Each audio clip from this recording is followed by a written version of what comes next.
په دې لاسو باندې دا بیچاره د یتیمانو ته او دې لاسو ته ګورئ څه اوښکې تویې دي او آهونه مې لیدل تا ته کور کې څه شی شته چپړې بوټان ډوډۍ اوړه کور کې څه لرئ هېڅ شی هم نه لرئ د غریب ناچار له سترګو بارانونه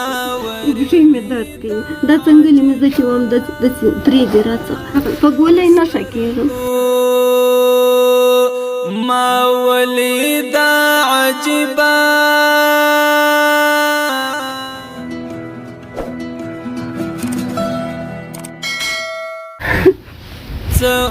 بچه پلار دې چېرته شهید شو هلته دی طالبان شهید کړ اوس څنګه تا ته کور کې څه شی شته چپړې بوټان ډوډۍ اوړه کور کې څه لرئ هېڅ شی هم نه لرئ د غریب ناچار له سترګو بارانونه ورېد انۍ ته دې ځورېږي چې انۍ دې ژاړي ژاړي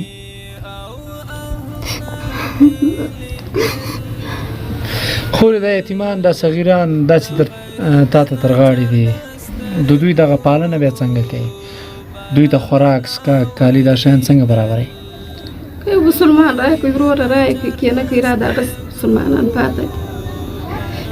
دغسې یو شی ورکوي بل مسلمان راوړي په غاړه کې ور واچوي دوستانو د مورکۍ عمر تقریبا زه چې فکر کوم مور څومره عمر دی د 80 کاله به زه وخوت یم ځوان 80 کاله موږ افغانان چې 80 کالو ته 100 کالو ته ورسېږو ولاکه راحته شو 80 کالو د مورکۍ عمر په دې سپین سر باندې دا وخت دی د عبادت دا وخت دی د 5 وخت مانځه ده شکر الحمدلله کوي چې دا کینی 5 وخت آرامه منځ وکي عبادت وکي او دا بیچاره بدبختی دی حالت تر راوستلې ده چې دا په دغه عمر په دې لاسو باندې لاس ته ماته راکړه مورجانې دا لاس ته ماته راکړه دې مورجانې دې لاسو ته ګورئ په دې لاسو باندې دا بیچاره د یتیمانو ته او دې لاسو ته ګورئ څه اوښکې تویې دي او آهونه مې لیدل دا په دې لاسو باندې دا مورجانه دا بیچارهګۍ د یتیمانو صغیرانو ته مزدوري کوي دا 80 کاله د دې عمر ده موږ ته پکار ده چې دغه مور په کور کښېنو الله دې وس درکړي چې مورجانې یو بااحساسه مسلمان ورور چې پیدا شي که تا ته وایي چې ستا د دغو یتیمانو ټول مصارف زه در کومه ته کراره په کور باندې کښېنه 5 وخته مونځ کوه هغه ته به دعاګانې کوې خدای کوم پاک الله مې وزونه په آخرت و ظاهرت کې درکړي الله دې مې شامځکې ته مه راولې چې ته چې ما پر قراره کړي دا مومنان ته چې پر قرار و پر ارامه کړي نو زه به الله څه غواړم ژاړه مه زه انشاءالله یو بااحساسه مسلمان درته پیدا کوم صحیح ده چې دغه یتیمان د دغو ټولو سرپرستی په غاړه واخلي او انشاءالله کوشش دا درته کوم مورجانې چې ته نور بیرون لاړه نه شي ځان ستړی نه کړي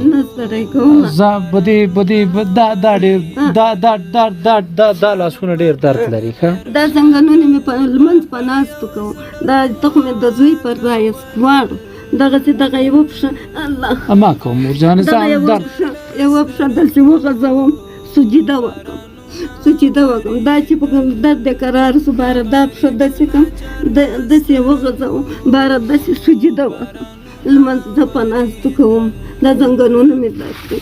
پښې مې درد کوي دا څنګلې مې زه چې وم داسې پرېږدي راڅخه دلته ته چې پرې کړي دي دلته ته چې پرېږدي دلته ته چې پرېږدي دغه په ګولۍ نښه کېږم ما ولیدا عجیبه دا کلینیک ته ولاړ شم دوا راکړې 2 پاکټه ګولۍ راکړې هغه 2-3 ورځې خورم هغه نو خلاصې باره نو ناست یم چې ښه یې ونه کوي دغه سم باره بېرته دا چې خلاصې بیا کلینیک ته ځم بس دغه مې اوکار زمونږ ستاسو دوستانو وظیفه هم څه ده ښه چې دا دا لاسونه زموږ او ستاسو لپاره باید د دعا دپاره جګ شي الله د دوی دعا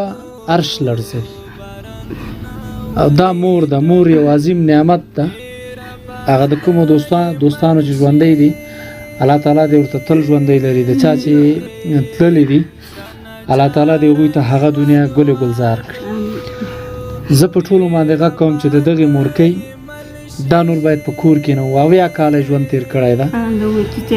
80 کاله یې بدبختي تېره کړې ده دغسې په دغه حال پر ما باندې شپه ورځ تېرېږي سهار نسم ولاړې دی د دالوکانو تر لاس ونسم دوی مې ولاړه کې جګ مې کې باره لمانځه ته ځم باره اودس وکړم یا دې راسم پر مسله باندې کښېنو لمونځ وکړم باره بېرته دا مسله ایسته کړم پر دغه ځای باندې کښېنم تر ټولو نه اوله هر ورور هر مسلمان چې غواړي د دې تداوي دا د زنګانو اډوکو یارې باید ډاکټر ته بوزو دا خورکۍ په ژبه باندې ګونګه ده خبرې نشي کولی دا په دې حالت دا یتیمان په دې حالت هغه کونډه خور په هغه حالت دا سپین سرې مور په دې حالت زموږ او ستاسو ټولو مسؤلیت د دوستانو چې د دوی په سر باندې لاس کې دا مورکۍ په کور باندې کېنو انشاءالله مور جانې زه داسې یو څو درته پیدا کوم چې همیشه تا ته دلته راشي ستا پوښتنه وکړي د کور وضعیت دوستانو تاسو ته معلومیږي زه به کیمره کې دروم ښیم ډېر یو وضعیت خراب وضعیت ده په تاسو ټولو باندې غږ کوم دوستانو راځي چې د دوی ټولو لاسنیوی وکړو زموږ د دوی کفالت وکړو یتیمان دا زموږ او ستاسو وظیفه ده مور جانې موږ ته دعاګانې کوه ټولو مسلمانانو ته دعاګانې کوه دوستانو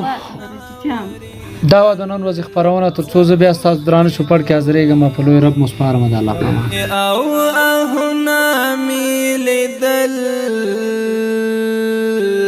د غریب نه